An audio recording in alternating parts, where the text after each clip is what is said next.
The girl was maybe 9. She was standing at the edge of the parking garage ramp, and she was screaming, not crying, screaming. Warren Aldridge heard her before he saw her. He had just stepped out of the elevator on the 3rd floor of the Meridian Center parking structure, briefcase in one hand, his phone against his ear. Mid-sentence with his associate about the Holloway deposition. Then the sound hit him, and his brain did what brains do. It classified the sound before his conscious mind caught up, and he knew, without seeing anything yet, that something was wrong with the child. He ended the call. She was standing at the top of the ramp that curved down to the 2nd level, and she was pointing at something below, and she was screaming the word, somebody, over and over. Somebody, somebody, somebody. Warren moved toward her. He was 63 years old, a senior partner at Aldridge & Kane, a man who had not run anywhere in probably 4 years, and he ran now. His briefcase knocked against his knee. He didn't notice. He reached the ramp and looked down. A man was on the ground at the base of the curved ramp, half in the driving lane, half on the painted yellow line that marked the pedestrian walkway. He was face down. He wasn't moving, and a silver SUV was backing slowly out of a space 30 feet away, its reverse lights glowing white. Its driver, Warren could see the silhouette through the rear window, looking down at a phone. Warren didn't think. He moved down the ramp faster than he should have and stepped into the driving lane and held up both hands and shouted. The SUV stopped. The driver's window came down. A woman's face appeared, pale and confused. "Call 911, Warren said. "Right now. Don't move your car." He went to the man on the ground and crouched beside him. The man was old, older than Warren, maybe 75, maybe 80. He was wearing a gray cardigan and dark slacks and one shoe. Warren looked around and spotted the other shoe 6 feet away, which meant he had fallen with enough force to knock it off. There was blood on the side of his face, a thin line of it tracking from his temple down toward his jaw. "Sir," Warren said. "Sir, can you hear me?" "Nothing." Warren put 2 fingers against the side of the man's neck. Pulse. Slow, but there he looked up. The girl was at the top of the ramp, still standing there, both hands pressed flat against her cheeks, watching him. She had stopped screaming. Her eyes were enormous. "What's your name?" Warren called up to her. She didn't answer for a moment. Then, "Bae, did you see him fall?" She nodded. "Did a car hit him?" She shook her head. "He just fell. He was walking, and then his legs went." Warren nodded. He looked back at the man. He didn't move him. "You didn't move them." That was the one thing he remembered clearly from the CPR certification his firm had required everyone to complete 6 years ago. The thing the instructor had said 3 times.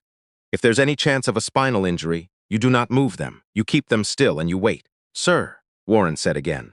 Quieter this time. "I'm here. I'm right here with you. Someone's calling for help." The man's fingers moved, just slightly. A small contraction, like he was trying to hold something that wasn't there. The ambulance took 11 minutes. Warren knew because he watched the time on his phone, crouched beside the man the entire time, one hand resting lightly on the man's shoulder, so that if he regained consciousness, he would know immediately that he was not alone.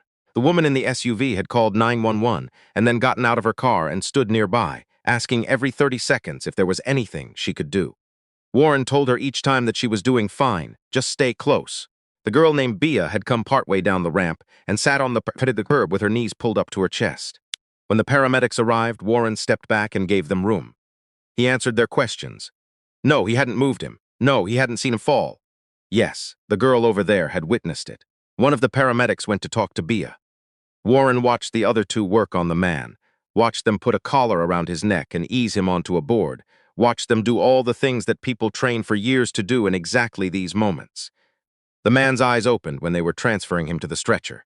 He looked up at the ceiling of the parking garage, the low concrete ceiling with its orange-painted pipes, and his expression was the particular expression of someone who does not know where they are and is, in this moment, trying very hard to figure that out. Then he looked at Warren. Warren was standing back, out of the way, but they were looking directly at each other. "You're okay," Warren said. "You're going to be okay." The man's mouth moved. Warren couldn't hear what he said over the sound of the equipment and the paramedics talking to each other. They took him away. Warren stood in the parking garage for a moment after the ambulance left. His briefcase was on the ground near the yellow line. He picked it up. There was a scuff on the corner he didn't remember being there before. He looked at it for a second and then walked to the elevator. Bia was standing next to the elevator doors. "Is he going to be okay?" she asked. "I think so," Warren said. "You did exactly the right thing. Screaming like that, that's exactly right." She looked at her shoes. She was wearing light-up sneakers, the kind with the small LED strip along the sole. They were not lit up currently. "I didn't know what else to do," she said. That's what you do, Warren said. When you don't know what else to do, you make noise. He pushed the elevator button. They waited. Are your parents here? He asked. My mom's in the store. We're supposed to meet at the car. Okay. You should go find your car. The elevator opened. Warren held the door. Bea stepped in, and then Warren stepped in after her, and they rode down in silence. He didn't think about it for 3 weeks. That was not precisely true. He thought about it. But the way you think about things that have already resolved themselves, with a mild, conclusory feeling, the way you'd remember a delayed flight or a restaurant that got the order wrong. It happened. It resolved. He'd been in the right place. His wife, Caroline, had asked him about it at dinner the night it happened. He'd told her the basic facts. She'd said, God, that poor man, and then they'd talked about something else. That was the shape of it. Then, 3 weeks later, he got a letter. It came to the firm, addressed to Warren Aldridge, with a return address he didn't recognize. A street in the Lakeview neighborhood. Handwritten. The firm received a great deal of mail. His assistant, Dana, screened most of it. But this one she'd put on his desk with a small sticky note that said personal, with a question mark. He opened it that afternoon, between the 2:30 call and a 4 o'clock he needed to prep for. The handwriting was careful, slightly effortful, the way handwriting looks when someone is not accustomed to writing much by hand, but is trying to do it well. Mr. Aldridge. My name is Clement Doyle. I believe you were the man who stayed with me in the parking garage at the Meridian Center on the 14th of this month. I was told your name by the property management office. After I asked them to review the security footage. I hope you will forgive the somewhat unusual manner of this contact. I had a mild stroke. That is what the doctors called it. And mild is their word, not mine. I was on the ground for some period of time before you reached me, and I have no memory of the fall itself. What I do remember is opening my eyes and seeing a man I did not know, and hearing him say that I was going to be okay. I do not know why that is the thing I remember, but it is. I wanted to thank you properly. If you are ever available for coffee or lunch, I would be very glad to have the chance to do that. Respectfully, Clement Doyle Warren read the letter twice. Then he wrote back. Clement Doyle was not what Warren expected, though he could not have said exactly what he had expected. He was a small man, thin in the way that some men get thin as they age. Not fragile, exactly, but economical, like everything unnecessary had been quietly shed. He was 81. He told Warren at the start of their lunch without being asked. I find it's easier to just say it up front, he said. Then everyone can stop trying to guess. He had a cane now, which he hadn't had before the stroke. He was not, he explained, the type of person who accepted the cane easily. His daughter had essentially forced the issue. She's very persuasive, he said, with a tone that contained several decades of parental experience. How many children do you have? Warren asked. One, Susanna. She lives in Portland. She flew back the day after the incident and stayed for 10 days, which was. He paused. It was good. It was good that she was here. He had been a structural engineer, retired for 16 years, though he still consulted occasionally when someone called, and the problem was interesting enough. He had designed 3 bridges that still stood, a fact he mentioned not with pride exactly, but with the quiet satisfaction of someone accounting for a life's work. He had been married for 44 years before his wife, Ruth, died. He had lived in Chicago for 52 years. He had no intention, he said, of going anywhere else. Warren told him about his own work, the firm, the litigation practice, the decades of cases that had blurred together into something that was hard to describe clearly anymore. Clement listened carefully, the way people of a certain age listen, not waiting for a gap to speak but actually absorbing what was being best. You must have seen a lot of people at their worst, Clement said. I've seen people in hard situations, Warren said. That's a little different. Clement considered this. Is it? Hard situations are circumstances. Worst is character. Warren thought about it, though I'll admit the line blurs. Clement nodded slowly. The fall, he said. I don't remember the fall, as I wrote to you, but I remember lying on the ground. I remember the cold of the concrete, and I remember not being afraid, which surprised me when I thought about it afterward. I think. He stopped, then started again. I think it was because there was someone there. It didn't matter that I couldn't see clearly yet, or that I didn't know who it was. Just the presence of another person. Warren didn't say anything. He found he didn't need to. I've thought about that quite a bit since, Clement said. About what it means, the presence of a person. Not what they say or what they do, just the fact of them. They sat with that for a moment, in the pleasant noise of the restaurant. How do you take your coffee? The server asked, appearing at Clement's elbow. Black, Clement said. Same, said Warren. Clement looked at him with something that might have been mild approval. They had lunch again 6 weeks later, and then, again after that. It was not, Warren would have told you if you'd asked him to explain it, a thing he'd planned. He was not in the habit of forming new friendships at 63. His life was full in the way that lives get full, with work and with Caroline, and with the particular texture of routines that have calcified over decades into something that functions well and does not leave a great deal of open space. But Clement was. There was a word for it, and the word was interesting, which sounds insufficient and probably is. He was interesting in the way that people are interesting when they have lived long enough to have stopped performing. There was no version of Clement Doyle that was designed for an audience. He said what he thought. He was curious about things with a curiosity that had no agenda behind it.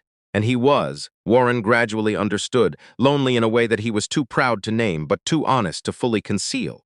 His daughter called from Portland. He had neighbors who checked in. He had a doctor he liked. But Ruth had been dead for 6 years, and their friends, the mutual ones, had mostly drifted in the way that couple friends drift when one half of the couple is gone. He kept himself busy, he read, he did the crossword, the paper one, not the app, which he had tried and found undignified. He took the same walk each morning, along the lake, 3 miles, with the cane he still didn't fully accept. What happens when winter comes? Warren asked him once, in October, when the temperature had begun to drop and the walk along the lake had acquired what Clement called character. I put on a heavier coat, Clement said. And the ice? I walk more carefully. Warren looked at him. Clement, I know what you're going to say. I'm not going to say anything. Good, Clement said, and drank his coffee. But the next week, Warren called the building management company for the property where Clement lived and found out what their winter sidewalk policy was. He didn't tell Clement this, he just found out. It was Susanna who called Warren in November. He didn't know her. They had exchanged brief pleasantries on one occasion when she'd happened to call while Warren and Clement were having lunch, and Clement, with a slightly mischievous air, had handed Warren the phone. She thinks I don't have any friends, he'd said loudly enough for her to hear it. Warren hadn't anticipated hearing from her directly. My father talks about you, she said. She had Clement's particular cadence, careful, unhurried. He doesn't talk about most people, so I wanted to call you, if that's okay. Of course, Warren said. He had a second episode, she said, last Thursday. Smaller than the first. He's home now and he's stable. But the doctors are talking about him not living alone anymore, and she stopped. He's not taking it well. Warren could have predicted this. He did not say so. He told me he wouldn't talk to me about it, Susanna said. He said I was biased. Which, I mean, he's not wrong. There was something in her voice that was tired and fond and afraid all at the same time. I think he might talk to you. Warren thought about Clement in his apartment, with his crossword and his cane and his particular pride, hearing a doctor tell him that he could not be trusted with his own life. I'll go see him, Warren said. Clement answered the door in his cardigan, the same gray one, or one just like it, and looked at Warren with an expression that was trying to be neutral and not fully succeeding. Susanna called you, he said. Susanna called me, Warren agreed. Clement stepped back and let him in. The apartment was the kind of apartment that tells you things. It was tidy, meticulously so, but it was tidiness of the solitary kind. Everything in its place, not because 2 people had negotiated a shared order, but because one person had decided where things went, and nothing had come along to disturb that decision. The shelves were full of books and photographs, and a few items that were clearly engineering, a small framed blueprint, a model of a bridge section in what looked like balsa wood. On the coffee table, the newspaper crossword, half finished. Clement sat in his chair and Warren sat across from him, and they didn't talk for a moment. I don't want to go to one of those places, Clement said. I don't imagine you do. I'm still. He pressed his lips together. I am still myself. Yes, Warren said. You are. The doctors speak to me as if that's already in question. I know. Clement looked at him. What do I do? Warren had been thinking about this since Susanna's call. He was a lawyer. He spent his professional life solving problems, or at least structuring them so they could be solved. But this was not that kind of problem. There was no contract to review, no opposing argument to dismantle. You don't have to decide everything right now, Warren said. That's what everyone says. Ah. It's what everyone says because it's true. Right now, the only decision you need to make is about the next month. Not the next year, not the rest of your life, the next month. Clement was quiet. Susanna wants to come stay for a while, Warren said. Let her. She has her own life. She wants to come. That's her choice. Clement looked at the crossword on the table. She makes terrible coffee, he said. You can teach her. Something shifted slightly in Clement's expression. Not a smile exactly. The shadow of a smile. She's very stubborn, he said. I've noticed, Warren said, that stubbornness can be hereditary. Clements made a sound that might have been a short laugh, though it was hard to be certain. Susanna came. She stayed for 3 weeks, initially, and then extended to 6, and then, Though Warren got this secondhand, from Clement himself, she started talking to her firm in Portland about remote work arrangements, which Clement reported with great exasperation and visible relief. Warren continued having lunch with Clement, but now sometimes Susanna came too, and Warren discovered that she was, as he might have expected, extremely good company. She was an architect, which made a certain sense. She had her father's precision and a sharper sense of humor, and she took her coffee exactly as Clement did, black, which she'd inherited without discussion. One afternoon in late January, cold, the lake outside doing what the lake did in January. The three of them were at the same restaurant where Warren and Clement had first had lunch, and Clement was in the middle of explaining in some technical detail why the structural decisions made on a new pedestrian bridge in the city were, in his views, sound but conservative. And Susanna was listening with the expression of someone who has heard their parents' professional opinions many times and still finds them interesting. And Warren was watching the two of them and thinking about something. He was thinking about the parking garage. He was thinking about the 11 minutes he had crouched on the concrete beside a man he did not know, with his hand on the man's shoulder, while the elevator behind him stood open, and he could have simply not. He could have called 911 and waited in his car. He could have directed someone else to stay. He had an associate who worked through weekends and a firm that expected his presence, and a 4 o'clock he'd needed to prep for. He had stayed because it had not occurred to him, in that moment, not to stay. That was the honest accounting of it. There was no calculation. He hadn't weighed anything. He had just done the next thing. And now he was sitting in a warm restaurant in January, watching an 81-year-old man describe bridge engineering to his daughter. And the daughter was laughing about something. And the coffee was good. He thought about what Clement had said on that first day about the presence of a person. Not what they say or what they do, just the fact of them. He understood it better now. He thought he hadn't quite understood it then. "Warren," Clement said. He looked up. Both of them were looking at him. "You weren't listening," Clement said. "I was thinking." "About what?" Warren picked up his coffee cup. "About the parking garage." Clement looked at him steadily.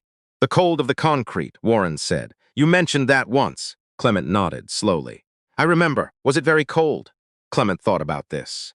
Outside the window, someone walked past in a heavy coat, leaning slightly into the wind. "Yes," Clement said, "but less than you'd think." After a little while, Warren nodded. He understood what Clement meant, and he thought Clement knew that he understood it, and neither of them said anything further about it, because some things are like that. They don't need to be expanded. Susanna was looking at the two of them with an expression Warren couldn't entirely read. Then she looked down at her coffee and she said quietly, "Thank you for staying with him." "I didn't do anything remarkable," Warren said. "I know," Susanna said. "That's what I mean." The cane became a point of ongoing negotiation, or something that functioned like negotiation, between Clement and anyone who cared about him.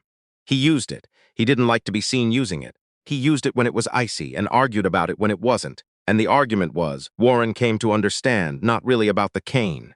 In March, Warren was in the lobby of Clement's building, having arrived a few minutes early, and an older woman who turned out to be Clement's neighbor, Harriet. Not the same Harriet he'd met before, Warren thought, just a coincidence of names, stopped him to say that she was very glad Clement had a friend who came by regularly. "He doesn't let on that he likes it," she said. "But you can tell." "How can you tell?" Warren asked, genuinely curious. "He complains about you," she said. "When he doesn't care about someone, he doesn't bother." Warren thought about that on the elevator up. It made him smile. Clement answered the door and looked at Warren's expression and said, "What? Nothing," Warren said. "I spoke to Harriet." "God help you," Clement said and stepped aside. In April, Clement had an appointment that Susanna couldn't make because of a work call, and Warren drove him. It was nothing significant, a follow-up with his neurologist, 30 minutes, routine. But Clement was quiet in the car on the way there and quieter on the way back, and Warren did not push. They sat in the car in front of Clement's building for a few minutes before getting out. "She said I'm doing well," Clement said. "That's good." She said, "Given my age and the nature of the episodes, I'm doing remarkably well." He looked out the window at the street. "Given my age, you're 81, Warren said. "Given your age is accurate." "I know it's accurate." "I don't like it," he said it flatly. They sat with that for a moment. "Ruth would have laughed at me," Clement said. "About the cane. She would have said something very funny, and I would have been irritated, and then I would have felt better." A pause. "She was better at that than anyone I ever knew." "What was she like?" Warren asked. He'd heard pieces, but not this directly. Clement was quiet for a moment. Then he began to describe her, and he did it the way you describe someone, when you have spent 44 years paying close attention. Not in the broad strokes that people use about the dead, but in small specific things. The way she organized the refrigerator. The audiobooks she listened to at night when she couldn't sleep. The specific laugh she had for things that were genuinely funny versus the polite laugh she gave things that weren't, and how he could always tell the difference, and how she knew he could. Warren listened. He didn't look at the time. He didn't think about anything on his calendar. He listened until Clement was finished, and then he said, "She sounds like she was remarkable. She was ordinary," Clement said, and Warren understood that this was not a criticism. In the best possible way. She was just, reliably herself, all the time. That was the thing. They got out of the car. Clement took the cane without being asked. At the lobby door, he stopped and looked at Warren with an expression that was difficult to describe, because it was the expression of a man who wants to say something and is determining whether it needs to be said. He extended his hand. Warren took it. They shook hands the way men of a certain generation shake hands, firmly, briefly, with everything that needs to be communicated in the grip. "Same time Thursday?" Clement asked. "Same time Thursday," Warren said. Clement went inside.